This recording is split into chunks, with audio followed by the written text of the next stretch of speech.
It started innocently enough. Every Tuesday, like clockwork, the trash can would appear at the curb for pickup. But every Wednesday morning, it would be on its side. Spilled garbage, torn bags, rotten food smeared across the driveway. I thought it was raccoons at first, until I saw her. Karen lived 2 doors down. Clipboard in hand, permanent scowl, sharp heels that clicked like warning shots on the sidewalk. Her mission: control, order, compliance. And apparently, trash cans were a battleground. At first, I tried being polite. "Hi, Karen, did the wind knock this over?" She'd glare. "Wind doesn't knock over garbage cans placed correctly.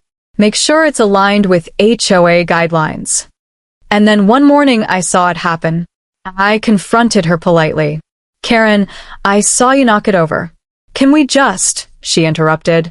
"I'm maintaining HOA standards. Your can is not compliant. You should care about community aesthetics." I had photos proving it was exactly aligned with the HOA rules. She didn't care. Because this wasn't about rules. This was about power. Mrs. Linton said, "You must have upset Karen somehow." Mr. Cho laughed. "It's just a trash can. Ignore her." But it wasn't just a trash can. It was a symbol, a test of patience, a challenge to see how far she could control you. And I wasn't backing down. I tried compromise. Moved the trash can further from the sidewalk, bought a new, heavier lid, secured it with bungee cords she adapted. Next Tuesday, the can was knocked over again. Next Wednesday, garbage strewn across the driveway, a note stuck to the lid. "This is not acceptable. Fix it or face consequences." I started documenting everything. Photos, times, and dates, videos of her suspiciously walking by, and yet she continued. Karen sent a formal complaint to the HOA. "Neighbor is disrespecting community standards. Trash cans are in violation. Immediate action required." I responded with a polite but firm email. "Trash can placement complies with HOA rules. I have photo and video evidence." The HOA did nothing. They liked Karen. They respected her dedication. And I realized the battle was not about legality. It was about stubbornness versus ego. After 3 months, I was tired of cleaning up garbage every Wednesday morning.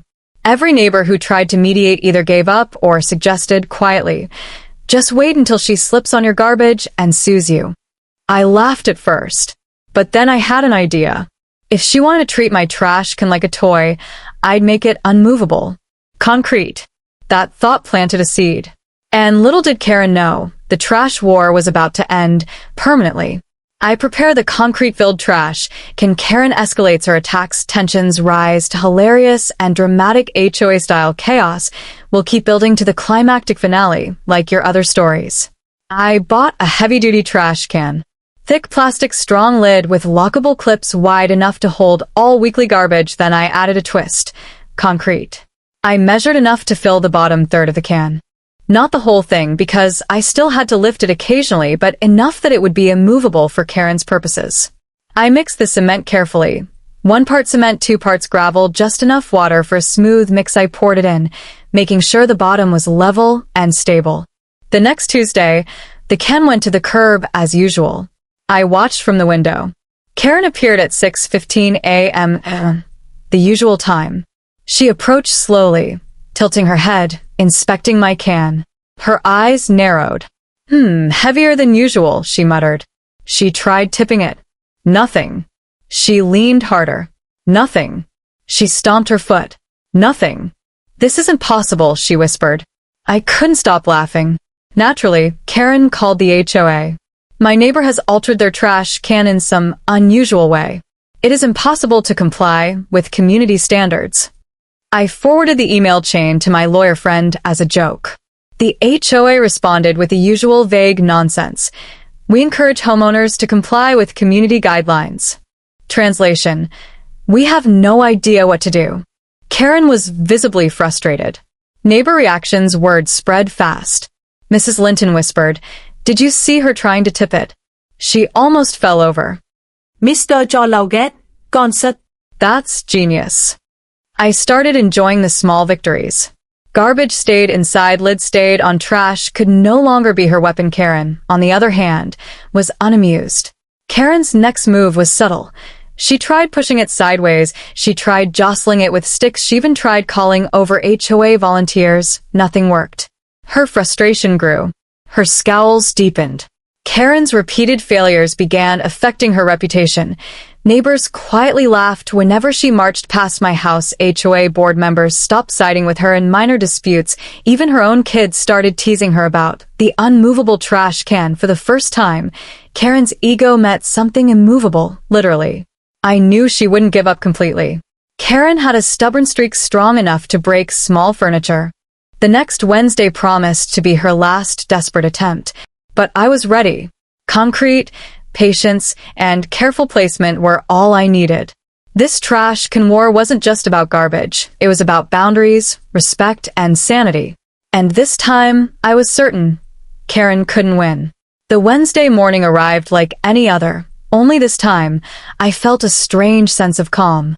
Karen didn't know yet, but her reign over my trash can was ending. At 6:01 a.m., she appeared. Clipboard in hand, lips pressed tight, eyes scanning for any flaw in my setup. She grabbed the lid. It didn't budge. She muttered. She pushed the sides, tilted it, even gave it a sharp kick. Nothing. Her face turned red. Her hands trembled slightly with frustration. This is not in compliance. My neighbor is obstructing community guidelines. I demand enforcement. The HOA secretary, exhausted from years of Karen-related chaos, replied carefully.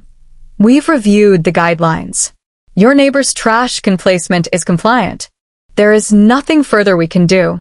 Karen's jaw dropped. She had imagined a world where authority always sided with her. Instead, she faced rules and reality. Word had spread through the neighborhood. Karen was at it again. Kids watched from windows. Giggling, Mrs. Linton waved politely. Good morning. Your can looks sturdy today. Mr. Cho shouted. Concrete wins again. Karen noticed the audience. Her fury intensified. This is humiliating, she muttered to no one in particular. Karen tried everything, shaking it violently, using sticks and brooms to push it, attempting to enlist a neighbor to help her. Right, the trash can all failed. I even recorded the entire ordeal on my phone, just in case the HOA tried to twist the story. This was more than a trash can. Every knockover, every spill, every Wednesday morning was her attempt at control. Every failure now was her ego's public defeat. She stomped away, muttering threats about legal action, but the community had already taken sides, silently laughing at her fruitless effort. Garbage stayed in the can, lid stayed on, trash remained contained. Karen never knocked it over again. The concrete wasn't just a barrier. It was a symbol. A symbol that you can set boundaries, you can enforce them cleverly sometimes. Stubbornness only meets resistance in solid form. After Karen called again, the HOA had no choice but to reprimand her behavior. Repeated harassment of a neighbor is not allowed. Complaints must be substantiated. Trash cans placed according to guidelines cannot be forcibly overturned. Finally, Karen realized that even authority figures have limits. I stood on my porch that morning, watching the sun hit the unmovable trash can. It wasn't just concrete, it wasn't just garbage, it was freedom from petty HOA tyranny. Karen had tested me. She had failed spectacularly. And the neighborhood learned a small but valuable truth. Sometimes, the simplest solution, concrete, patience, and a sense of humor, is the ultimate victory. Karen's final humiliation and social fallout. Long-term HOA consequences. The reflective, satisfying ending with humor and moral closure. The final fallout. Karen's social humiliation, HOA consequences, and the after weeks of frustration. Karen's obsession with my trash can had reached its natural end. The concrete-filled trash can wasn't just immovable, it had become a legend in the Karen tried to save face. She posted on HOA forums, claiming I was dangerous or disrespectful. She whispered to neighbors that this isn't over, but the neighbors knew the truth. Videos of her failed attempts were quietly circulated. Everyone had seen her stomp, push, and jostle with no effect. Children even started calling it Karen's kryptonite. Even her own kids teased her. Mom, maybe we should stop messing with the concrete. Karen realized slowly that ego doesn't overcome physics. By the next board meeting, the HOA had no choice but to address the situation. reprimanded Karen for repeated harassment, updated community guidelines to specify trash cans placed according to rules cannot be interfered with, reminded all residents that petty disputes must remain civil. Emails from board members leaked. We underestimated her obsession. The concrete solution is defective. Let's hope no one else tries a similar stunt. For the first time, the HOA's authority had limits, and everyone noticed. The neighborhood quietly enjoyed the story.